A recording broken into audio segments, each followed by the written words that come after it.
Okay, so now we have the third part of this session. I'm very happy to introduce François Pachet, who has been not 15 years, but I think 14 years at Sony CSL in Paris. And when Mario talked about himself, we were brainstorming about what the lab would do. Some nice Japanese recipe, really. Tokyo, then I think from the beginning we thought that music had to be one of the elements in this lab. Because, well, Mario Tokyo himself is an accomplished guitar player. And so we were extremely happy to find François, who is a major talent in jazz, but he's also a computer scientist who is able to combine his musicianship with his ability to program very complex systems.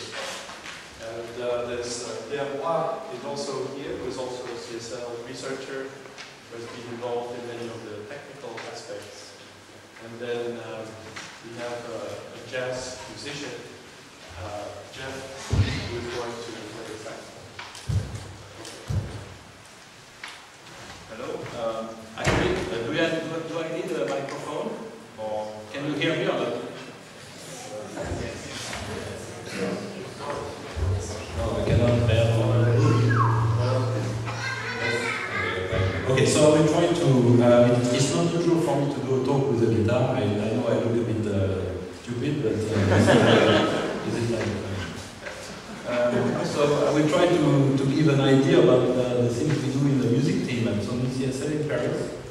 And the way, so this is about jazz, about the joy or the pleasure of playing jazz, and what the computers can do about it to enrich this experience, to solve a number of problems you may have when you are only humans. And so, because many people don't know about jazz, and maybe they don't like jazz actually, I will not spend any time explaining what is jazz, why it's interesting. It would take me a few days, and maybe it would not work anyway. So I will play a short video, a few seconds, with the jazz trio.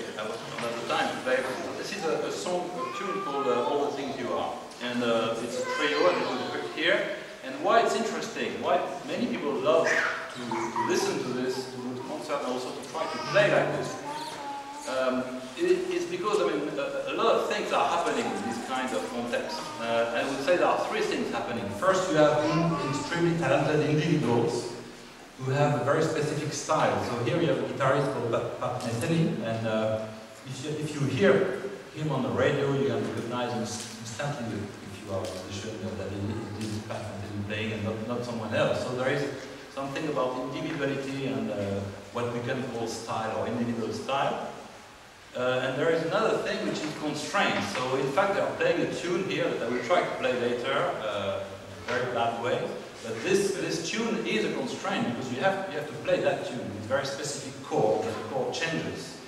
And you cannot make wrong notes. I mean, maybe if you don't have musical ear, you think all this is random. Although it's absolutely not true. And it's not random, and actually if you analyze what they do, they never play any wrong notes. It's really incredible virtuosity that you have there. And the third thing, which is very important, is the cohesion. I mean, they don't play individually, they play together.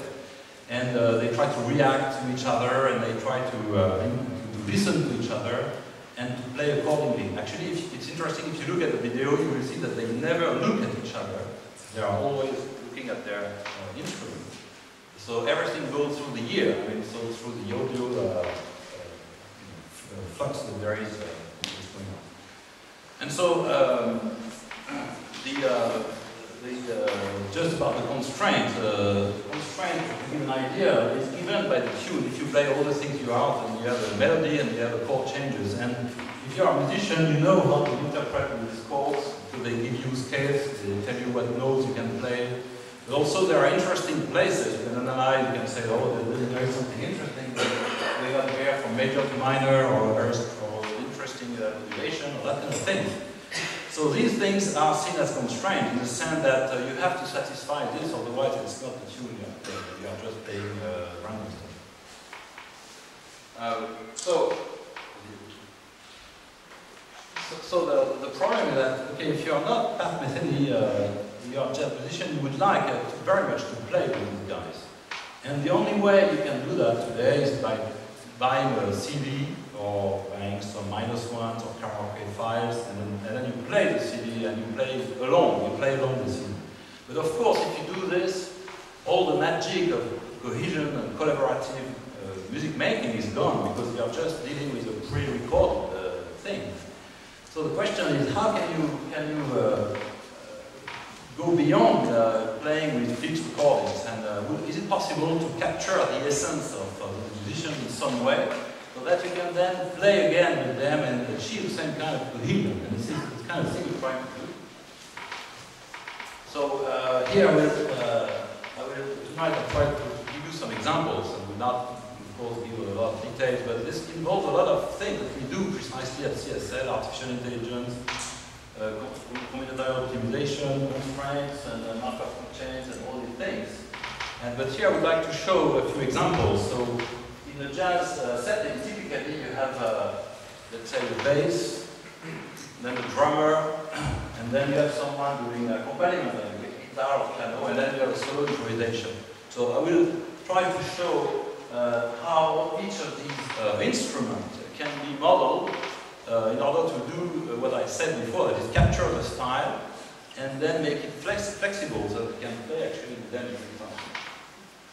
So you will see when we will play, you see some interface like this, where you have human instrument on the top and a virtual instrument on the bottom, and you have things going on like these sliders there. So these sliders, they try to extract precisely from the audio, from the input signals that humans play, information that can be used in real time to control and to influence the playing style or the way the virtual instruments are actually played.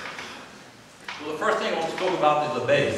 Actually, when I started research in 1997, I did my internship at IRCAM actually with exactly on this problem, how to generate a good bass line. So what a good bass player would do, given a tune like this, that would generate something that you see here in a kind of reduced printable format. And to be honest, the problem of modeling the way that this is produced is today no longer a very difficult problem. You can do this with constraints, with markup change and stuff like that. What is really difficult is to do this in real time so that it adapts to the context. So for instance, you can play louder, or you can play more notes, or more syncopated, or more this or more that, according to what you are hearing, what you are perceiving. So the key problem is not only to have a generator of this, you have something that actually responds in real time. And this is a quite difficult problem, and so what I will try to do now is to show, just maybe can show the slides before. Is to show a bass, virtual bass, V1 version 1, so it doesn't work very well yet, we'll improve shortly, that precisely try to capture the style of a bassist like Ron Carter doing walking bass, but most importantly try to listen to me and try to play accordingly. And we'll talk about the drums later. And we have a lot of problems with the system, so I don't know if it will work.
always like I should, but this is the idea of the bass, trying to listen and trying to do something that satisfies all these constraints, but then tries to play with it.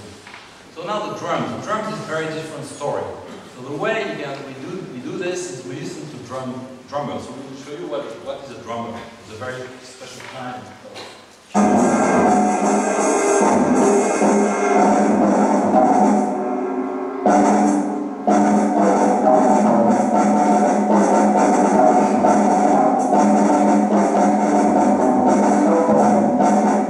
Okay, and then this is one drummer, Boudreaux. It's very good actually. And another one.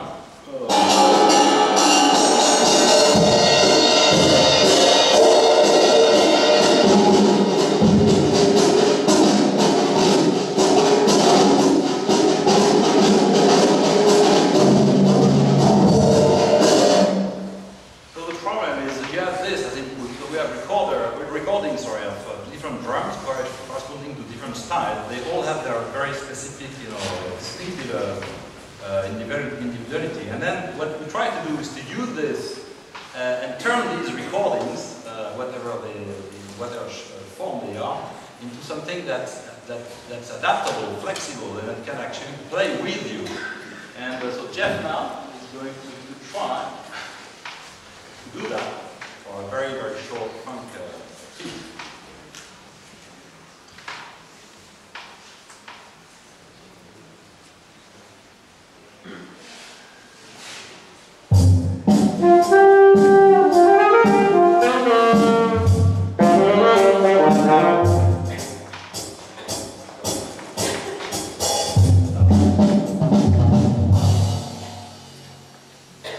Take two.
And also you can do this with any instrument, like guitar comping, well, comping is accompaniment, piano accompaniment. So now we try to play a song called Stella,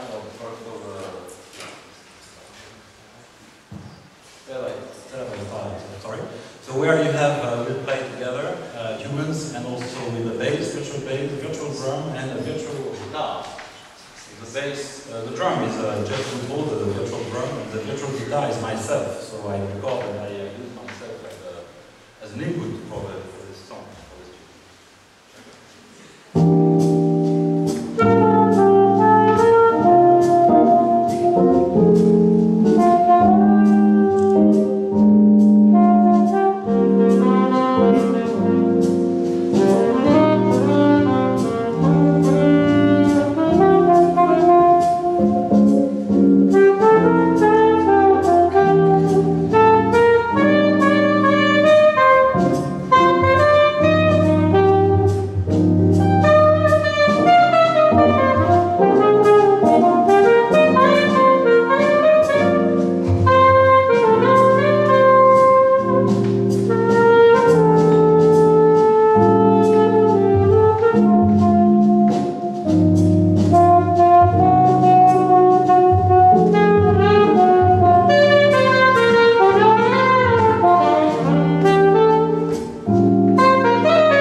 model the way the soloist is playing.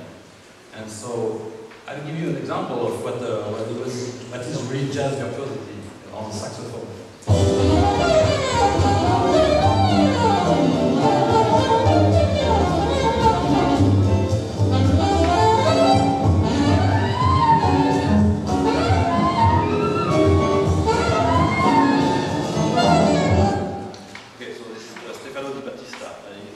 Impressive Italian sax player. So we have worked a lot in the lab trying to understand what is virtuosity from an engineering viewpoint or a scientific viewpoint. What is the kind of problem they are trying to solve? We found out that actually they are trying to solve very, very difficult problems. Precisely, again, trying to be stylistically consistent, play in a certain way, but also satisfying constraints. Sometimes the constraints are very simple, like just play a very quick, fast phrase, but end on the right note. And the problem, it turns out that if you don't do this, try to find a phrase in a given style, in this case, the Markov models. And plus, satisfy these kind of constraints is a very difficult combinatorial problem. It turned out that we knew a lot of things about combinatorial optimization, and we found a solution to this problem that can actually be used in real time. And so we're trying to do something extremely risky now, is to play another tune, again, called ornithology, where you have still the bass, virtual drum, virtual guitar, and plus virtuoso also, preliminary form, who's trying to model the style of Charles Parker. And the goal is to make it play very fast phrases in the style that satisfy the constraint of the tune. And this tune is ornithology by Charles Parker. And play with us. So we're trying to do that.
for the virtuoso. Finally, of course, it doesn't work.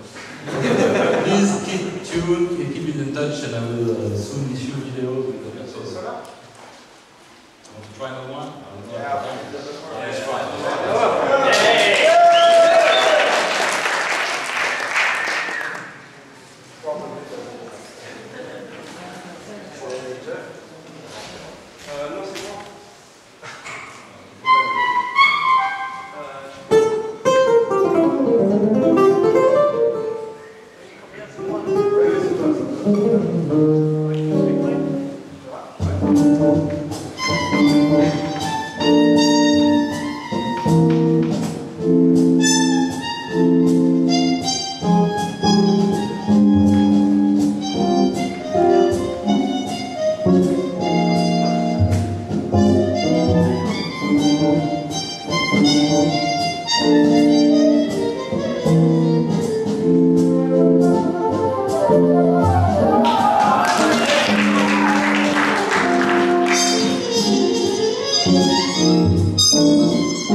Hello, my name is Mark Boudreaux. I'm sorry, that's okay, that's okay.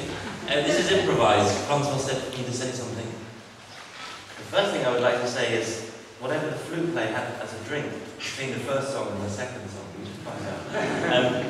I think it's, I'm also a jazz pianist, I work in London. And I think François has done something really incredible here. There's two sort of almost unspoken abilities that a jazz musician can do. And the first one is, you can have these complicated chord charts in front of you. And it's like a hugely complex, you know, you spend 20 or 30 years trying to be happy and confident you can play with these chord structures. And to come up with those kind of phrases, which are not only musical, but they're kind of, it's what you were talking about during your talk, they're surprising. They couldn't be done by a human being. And I think it challenges us as musicians to think about new phrases, things that we wouldn't have thought about before. This whole idea about computational technology challenging us and extending us as artists, I think has been a theme today. I think that's really important. And the other thing that's kind of extraordinary about what you've done is it's this unbelievable empathy that jazz musicians have. You saw it there with the trio right at the beginning. They weren't looking at each other. Somehow you get this almost telepathic ability to kind of communicate instantaneously with other musicians. And the fact that you've got this working now, I thought particularly the drums was fantastic. It's a fantastic idea. And I thought that, when it worked well, I thought that could be a real drum. When it works. Yeah, and I think that's really good. So I've not heard this before. And I thought that was great. I thought that the bass player wasn't quite sure for me how they were responding, but I thought the drums, and I always think the virtuoso is fantastic. François, we're working on another project together. The problem with improvisation is it's unbelievably difficult to analyze, kind of from an engineering perspective. Things happen so quickly. It's completely intuitive when you're a jazz musician, and you have to completely listen to what everybody's doing all the time. So one of the ideas that François and I had was to slow the process of improvisation down.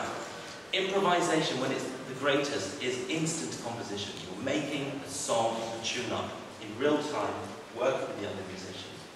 So I'm a professor at Goldsmiths. I'm on sabbatical. I'm very lucky to be joining Sony Research Labs on sabbatical in January. And we have started the process of composing music. The reason we're doing this is to slow the kind of process of what happens when you're creating music. So we recorded a whole process of us writing a composition together, and there is a CD. We've made this with my band in London. François and I have written just 6 tunes already, but the plan is to make this, one of the top CDs and to get very good critical acclaim for it next year.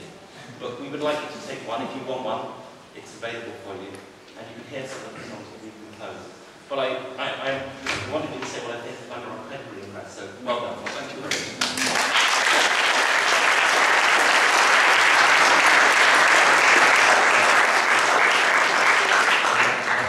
Now, you told me that we have to be very much in time, we are a bit late. So if you want to go to the opera, there is a very short break, very, very short. You have to go on the left and the left again, and then you will hear and sing. And the ones who have